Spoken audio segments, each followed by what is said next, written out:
As a man, as a grown-ass man, and I know I'm short, I'm skinny, I'm small. We ain't talking about that. Shut up. Stop hating, all right? As a grown-ass man, I don't care how big or how small you are. If another grown-ass man comes up to you and slaps you in the face, tell me how that will make you feel.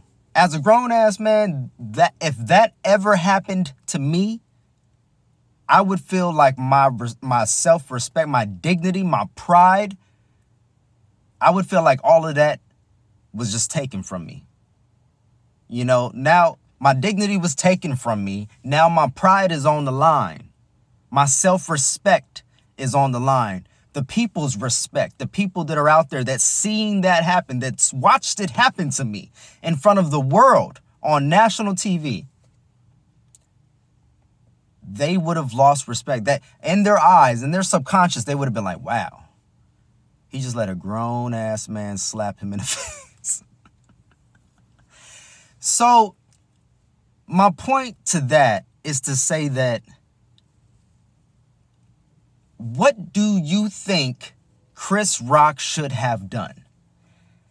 Now, okay, you say that, well, Chris Rock deserved it because he was talking about Jada. He's been talking about Jada for a while now. He was talking about black women. Okay, so if you did that, let's just say you did it. You did that, all right? You talked about black women. You talked about Jada Smith. You did it. You did it. You. And another grown-ass man comes up to you and slaps you in the face. Women.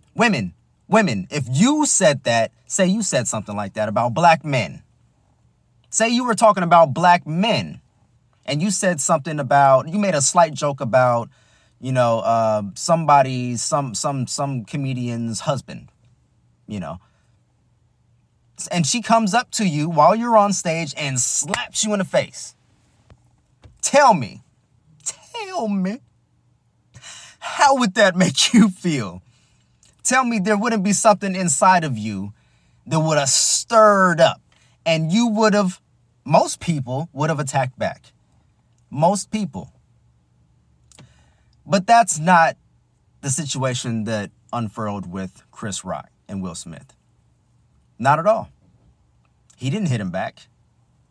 He went back. You saw his hand go back like, you saw Chris's hand go back like that was his reaction like, whoa. And you saw his hand like, you saw the fist, but then he regained his composure and did what he knew how to do best. Turn it into comedy.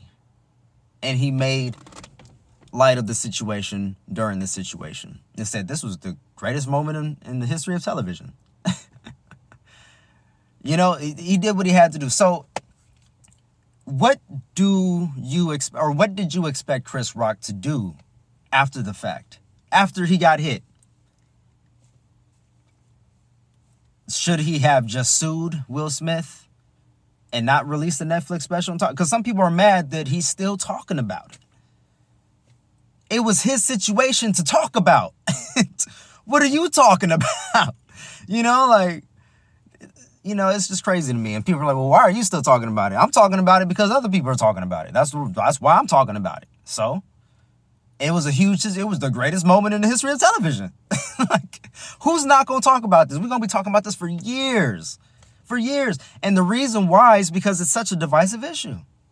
It's really not. Most people are in agreement. What Will Smith did was wrong. But there are a segment of people out there that think that Will Smith did what he had to do.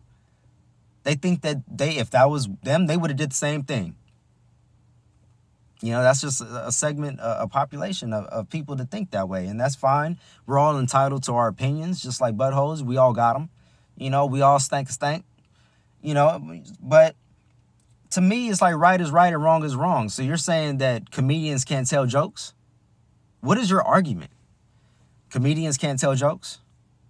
Or what is your argument? There's some jokes you can't tell? Or you can't make jokes about black women? Or you can't make jokes about people that are bald?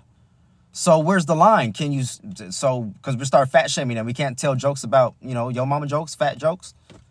We can't tell skinny jokes no more. Don't make fun of me because I'm skinny now because I'm going to get triggered. I might If you tell, don't keep my skinny self out of your damn mouth. Don't talk about me, because you might get, like, come on now, folks. Like, how ridiculous does that even sound? Like, it just sounds ridiculous. We can't live in a society where people are afraid to speak. I understand when you say things that, will directly cause violence or or directly cause pandemonium. This wasn't that issue. This wasn't that issue. And the fact that a lot of people are still like, well, he did what he had to do. Well, look, Chris Rock did what he had to do. He didn't sue him. He didn't slap him back. He didn't cry about it. He didn't moan about it and whine and complain. He released a Netflix special a year later and got his slap back. So, no, I'm not mad at Chris Rock, and I'm not mad at Will Smith. They're both legends. They're both amazing actors and comedians and just all around. I'm sure they're just all around great people, And unfortunately, the situation happened the way it happened. And it just is what it is. Hopefully they can come to a place where there's understanding and forgiveness and empathy and, nothing but love and peace after this. But, that's going to take time. Chris had to do what he had to do. He had to get his slap back. And it is what it is, So let this be done, folks. Let's all just come from a place of love, peace, and light, and happiness, and empathy, and respect for one another. That's all we got to do. That's all. No need to go in the comment sections and call me stupid. You're an idiot. You don't know what you're talking about. You don't like black women. I'm unsubbing from you. Unfollow. Dislike. Enhance. No need for all that, folks. It's just a situation. It's one part of a situation. We can have disagreements. That's fine. Draw your lines in the sand, but just pick your battles wisely. That's all I got to say, folks. Love, peace, and light.